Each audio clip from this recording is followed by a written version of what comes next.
Once we have outlets, computer outlets in every home, each of them hooked up to enormous libraries where anyone can ask any question and be given answers, be given reference material, be something you're interested in knowing. From an early age, however silly it might seem to someone else, that's what you're interested in. And you ask, and you can find out, and you can follow it up. And you can do it in your own home, at your own speed, in your own direction, in your own time. Then everyone will enjoy learning. Nowadays, what people call learning is forced on you, and everyone is forced to learn the same thing on the same day at the same speed in class. And everyone is different. For some it goes too fast, for some too slow, for some in the wrong direction. But give them a chance, in addition to school, I don't say we abolish school, but in addition to school, to follow up their own bent from the start. Well, I love the vision, but what about the argument that machines, computers, dehumanize learning? Well, as a matter of fact, it's just the reverse. It seems to me that it's through this machine that for the first time we'll be able to have a one-to-one relationship between information source and information consumer, so to speak. Well, in the old days, you used to have tutors for children. A person who could afford it would hire a pedagogue, a tutor, and he would teach the children, and if he knew his job, he could adapt his teaching to the tastes and abilities of the students, you see. But how many people could afford to hire a pedagogue? Most children went uneducated. Then we reached the point where it's absolutely necessary to educate everybody. But the only way we could do it is to have one teacher for a great many of students, and in order to organize the situation properly, we gave them a curriculum to teach from. So how many teachers are good at this too? Like in everything else, the number of teachers is far greater than the number of good teachers. So we either have a one-to-one relationship for the very few or a one-to-many relationship for the many. Now there's a possibility of a one-to-one relationship for the many. Everyone can have a teacher in the form of access to the gathered knowledge of the human species. Through the libraries that are connected to the computer. That's right. On my desk in my home. Right. I can sit there and call up, well, what if I want to learn only about baseball? Well, that's all right. You learn all you want about baseball, because the more you learn about baseball, the more you might grow interested in mathematics to try to figure out what they mean by those earned run averages and the batting averages and so on. You might in the end become more interested in math than baseball if you follow your own bent and you're not told.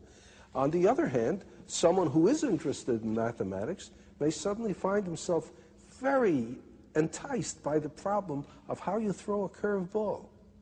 And he may find himself engaged in sports physics, so to speak. Well, why not? Why not? But you know, Dr. Asimov, we have such a spotty, in fact, we have such a miserable record in this country of providing, say, poor children, even with good classrooms. And I wonder if our society can ever harness itself to provide everyone, including poor children, with good computers. Perhaps not at the very start, you know, but it's like asking yourself, is it possible to supply everybody in a nation with clean water? Now, there are many nations where it is impossible to get clean water except under very unusual circumstances.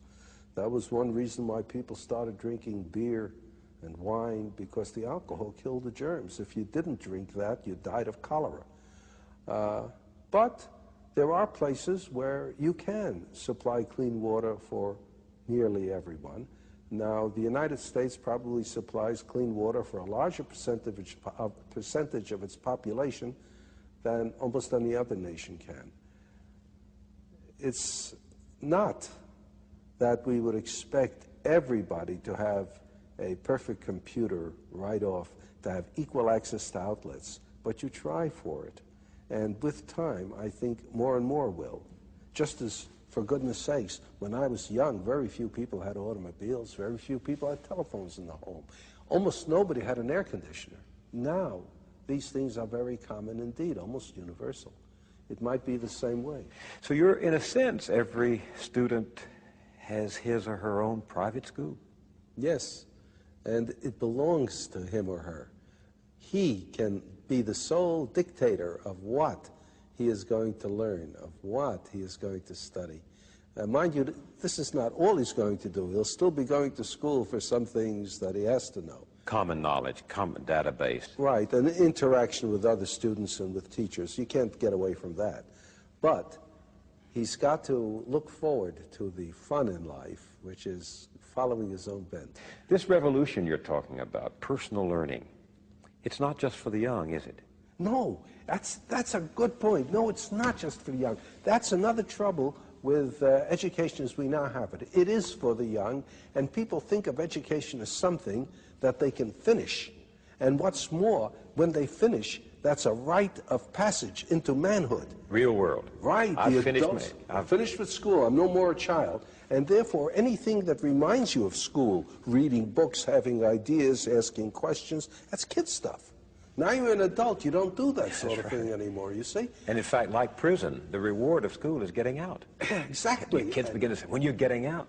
And every kid knows that. Every kid knows the only reason he's in school is because he's a kid and little and weak. And as soon as and in fact, if he manages to get out early, if he drops out, why, he's just a premature man.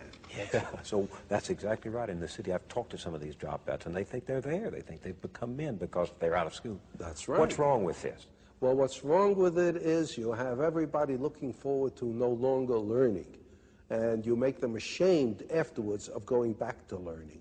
If you have something like this, then anyone, any age, can learn by himself, can continue to be interested. There's no reason then, if you enjoy learning, why you should stop at a given age. People don't stop things they enjoy doing just because they reach a certain age. They don't stop playing tennis just because they turn 40. They don't stop with sex just because they turn 40. They keep it up as long as they can if they enjoy it. And learning will be the same thing. The trouble with learning is most people don't enjoy it because of the circumstances. Make it possible for them to enjoy learning, and they'll keep it up. There's the famous story about Oliver Wendell Holmes, who lived to be well into his 90s. He was in the hospital one time. He had not long to live. He was over 90 already. And President Roosevelt came to see him. And there was Oliver Wendell Holmes reading a Greek grammar. And Roosevelt said, "Why are you reading a Greek grammar, Mr. Holmes?" And Mr. Holmes said, "To improve my mind, Mr. President."